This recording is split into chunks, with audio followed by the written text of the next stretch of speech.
Recently this summer, I took a cabin trip with a few friends. I had just finished a great week of productivity. I was making a ton of videos, editing photos, and making progress on future projects I have lined up to share with you guys. But upon returning, I felt a strange lack of motivation or willingness to do anything. And it's not like the trip was super draining or tiring or anything. I had only left for a few days. But the Monday, Tuesday, and Wednesday after, I just didn't feel like doing my normal stuff. I was lazy, didn't have energy, and just wanted to lay in bed all day. You've probably felt some form of this before, and the temptation you or I might have would be to berate ourselves into being more productive, to force oneself or exercise our discipline to get back on track. I've done this before, but this time I knew better. I knew the answer was not to force myself to be productive, but to allow myself to settle back into the rhythm of things. And it wasn't like I was unproductive, I simply lacked direction. You see, the thing about trips is that they are milestones within our lives. Going someplace new, seeing and experiencing different things, all carry a weight to them, and you're not the same person coming back as when you left. As Heraclitus said, no man steps in the same river twice, for it's not the same river and he's not the same man. So as I adjusted back to my normal life and slowly allowed myself to become productive again,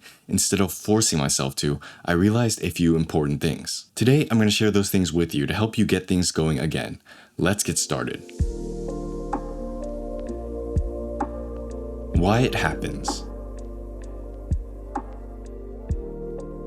Routines are important. They are a part of our daily lives and they keep us doing the things we need to do without thinking too much of it. Regardless of what you do, having a good routine suited towards your temperament can make getting stuff done much easier. But as with everything in life, there is a caveat. The main issue with routines is that you can get stuck on autopilot for a long time. You can spend the majority of your days just going through the motions and not really living life. That's a problem, because it leads to a lot of people waking up in their 40s and 50s, realizing their entire life just passed them by and now they've got a midlife crisis. So something people do to mitigate this is taking a vacation. A week or two every few months throughout the year to travel somewhere, get away from work, and live life a little has become an understandable need in our lives. It allows us to take a break from daily life, look at it from a bigger picture, and allow us to come back more energized and motivated to work. The ironic caveat of a vacation, however, is it breaks our routines. The routine we've spent the entire year establishing and getting used to. The good habits we've built around work, diet, and exercise. These have all been broken and we can come back from our trips feeling a little bit lost. The autopilot is turned off, the navigation system is shut down, we are confused. This is us being pulled out of our productivity loops, and it's normal. It's the cost of taking a break or stepping away from our daily lives in an effort to mix things up, do other things, and enjoy life. However, it's important to remind ourselves that this happens, and not to expect to come back from our trips and be just as productive as we once were. Let me give you an example to help you understand this.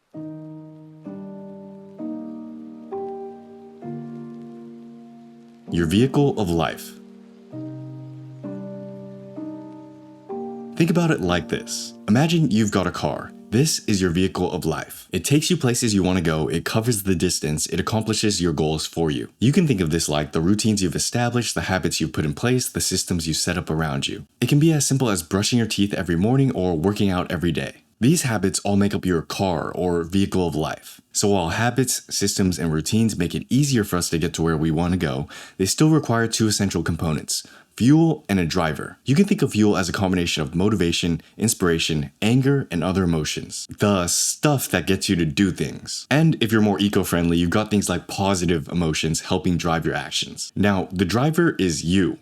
Both your emotional and rational mind. You're the person who establishes the destination or goal, orients the car, controls the brake, and has a foot on the gas. All three components are important because they dictate how you get to where you want to go in life. And you can have the nicest vehicle, but with crappy driving, you'll reach your destination in pieces, or run out of gas before you get there. Plus, you could be a great driver, but if you're using the wrong fuel, like negative emotions, to fuel or drive your productivity, it won't be sustainable. So what's the point of all this? What am I trying to get you to understand? The analogy I'm trying to draw here is that life is like a road trip. We are all driving somewhere on the highway of life and making stops here and there to enjoy the view every now and then. And every once in a while we'll find someplace nice, spend a few days or weeks before moving on. Those are things like our vacations, our breaks, our resets. Those could be goals, checkpoints, and major life events. You can think of them like the next big thing you're racing to: a wedding, a college degree, a trip to a different country. These are important things that make up a majority of how we remember our time here. And it's often we're so focused on this big event that we kind of forget that there still is life after this big event. It's not like the event happens and then it's rainbows and sunshines for the rest of eternity. No, there's still stuff to do. And before we get back on the highway, we must establish a new destination. How else are we going to know where we're going? You see, that was my problem. I took this pit stop, had a little break, came back and found myself lost. Why?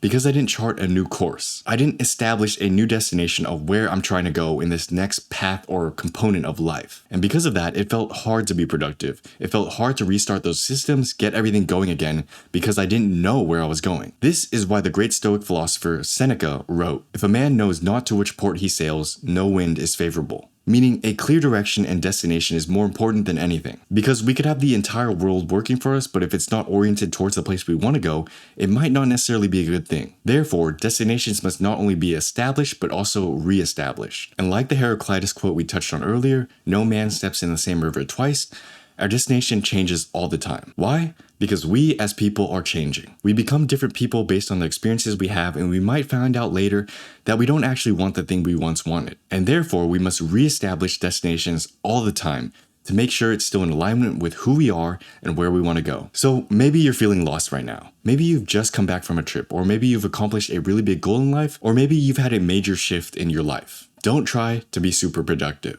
Sure, go through the motions, do something to keep your mind and body healthy, but don't think or worry too much about how productive you're being and how much you're getting done. Take action because action can spur motivation, but at the same time, don't overthink it. Right now, your primary job is to figure out where you want to go next. Do that and everything else will take care of itself. Let's talk about that. Restarting our routine and picking a new direction. So this is what we now know.